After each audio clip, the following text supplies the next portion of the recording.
So just a little follow-up video, just to show you how I fixed up Shoddy, and also to talk about slide, which I didn't talk about.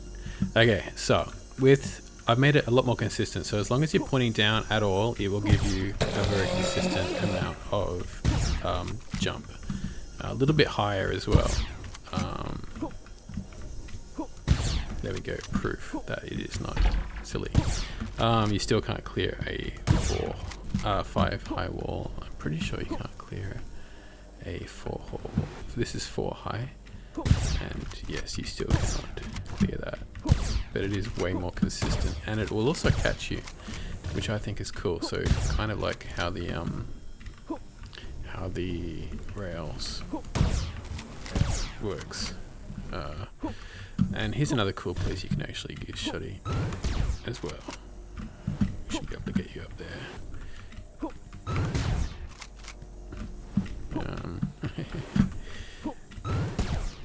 There we go. Yeah.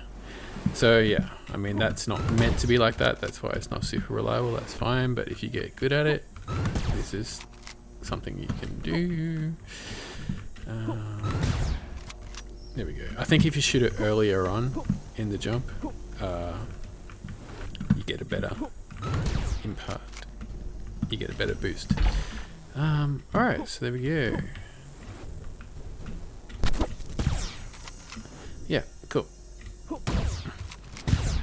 Now, I've got to talk about slide. So slide is, you trigger slide, let me just go to settings, slide down. I think it's set default by thumb mouse button. It might be something else.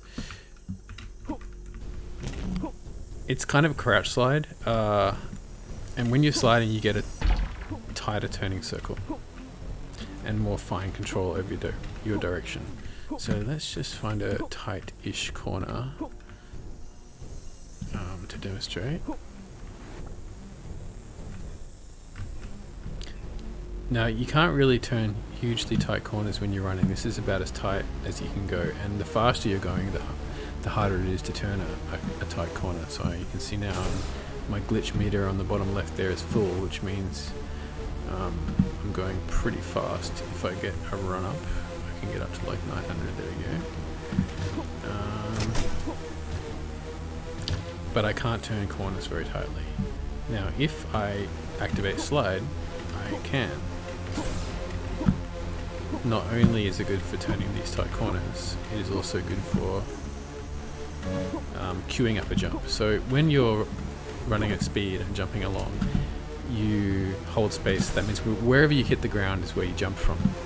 However, and you see, if you were to let go of space and start walking, your glitch meter would drop and you'd go back to normal walking speed immediately, which is not ideal if you want to be going as fast as you can, which is of course part of the fun of these games. But what you can do is, instead of just hopping along, when you come up to a ledge you want to jump from, you can enter a slide, and when you're in a slide you can jump, you maintain your speed but you can jump from any point. So slide up to the ledge and then jump off the ledge, and you can then time your jump so that it jumps right from the edge of the ledge.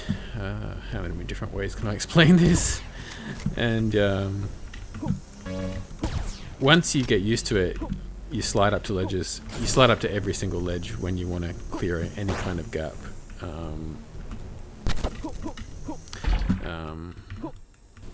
So yeah, so slide is good for finally turning corners like so.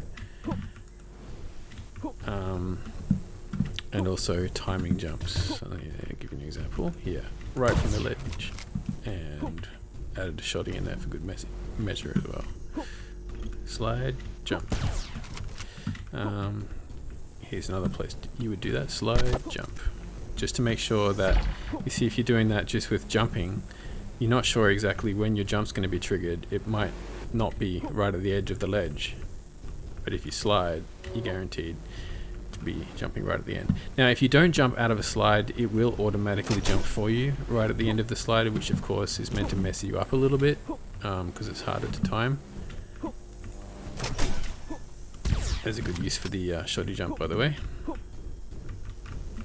So slide off this, jump. Alright, cheers. That's just a little amendment to that last video.